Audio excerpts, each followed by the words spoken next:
Hey guys, Matt here. And Lucas. Last week we gave you our prediction for where we think gaming is going to be in 25 years. We gave you an overview of the technologies to expect and what you have to be looking forward to. What we forgot to inform you of is that this is the best case scenario. The chances of the gaming industry attaining anything close to this mark are very unlikely. We willfully omitted from the conversation that as of right now, the gaming industry is heading for a crash. The impending doom looms over our beloved industry like an old man at a school swimming carnival. The signs of the crash have been around for years, but are made ever more obvious by what was recently shown at E3.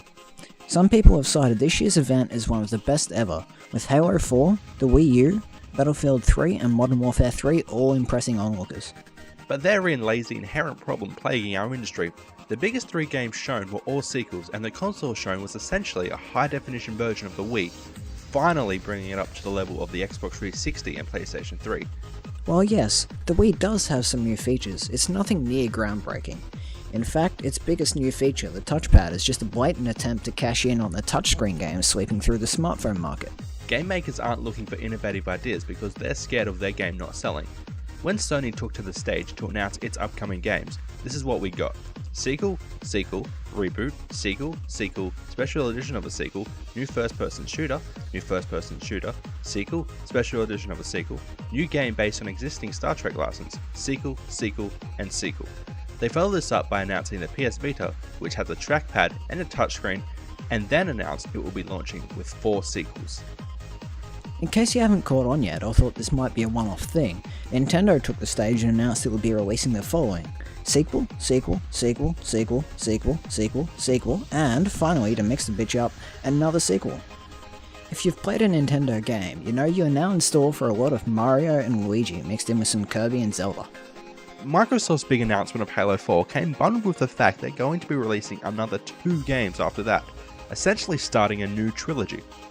Let's just forget about the fact that Halo 4 is actually Halo 7, and by the time they're done we will have 9 Halo games. 10 if you count the high-definition reboot of the first game. Hopefully you're astute enough to see that this isn't a pleasing trend that gamers have to look forward to. And it isn't just the sequels ruining games.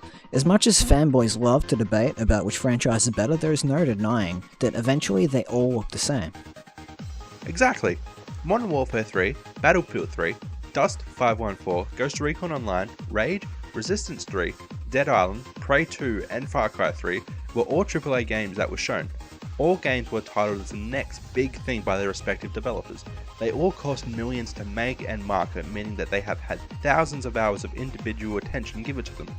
They make sure that they're the most unique and pleasing game of their genre, yet somehow, all those screenshots before came out looking exactly the same. A new Call of Duty game is coming out every year. Publishers are trying to cash in on the giant money-making machines instead of doing their job. For example, the Modern Warfare series, Call of Duty, would have sold just as well if 1, 2 and 3 were all the same game. The only difference in every title is the graphics are refined that little bit more. The major changes like dual wielding and the 2 new guns you get each game could have been given to us as downloadable content. Instead, you get 3 games, all with 4-hour campaigns that are exactly the same as their predecessor, even though no one wants to admit it. And as much as we don't want to, we have no one else to blame but ourselves. The game developers make the games they're told to make by their publishers, and they do an amazing job at it. We're the fools who keep demanding sequels of games, that keep demanding that they release the same game but with updated graphics and a new 6-hour campaign. We're the fools that go out and buy these games in the hundreds of millions, while original games sit on the shelf. Originally, a game had to be really amazing in order to justify a sequel. It had to redefine a genre and set new standards in the industry. Games like Grand Theft Auto 3, Mass Effect, The Elder Scrolls, Gears of War, Star Wars The Knights of the Old Republic, Command & Conquer, Diablo and Doom were all genre-defining games. They all changed the industry in one way or another, and all called for sequels. The sequels of these games then took everything that was and mixed it up to a whole new level, to justify to the consumer a reason to buy this game. Now all a game needs to do to garner a sequel is sell enough units. Games that never should have received sequels are getting them, such as Prototype and Infamous.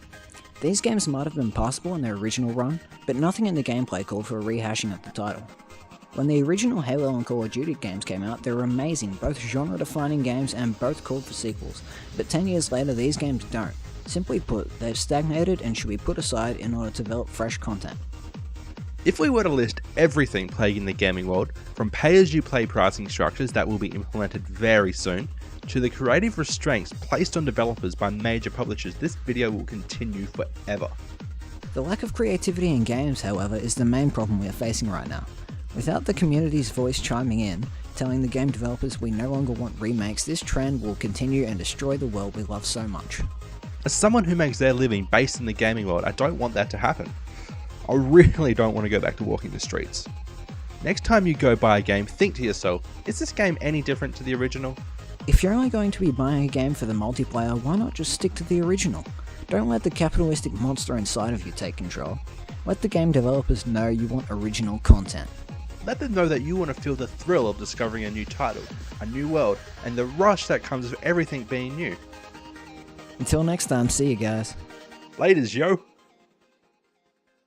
So, what do you have to do now, mate? Pre-order Battlefield 3.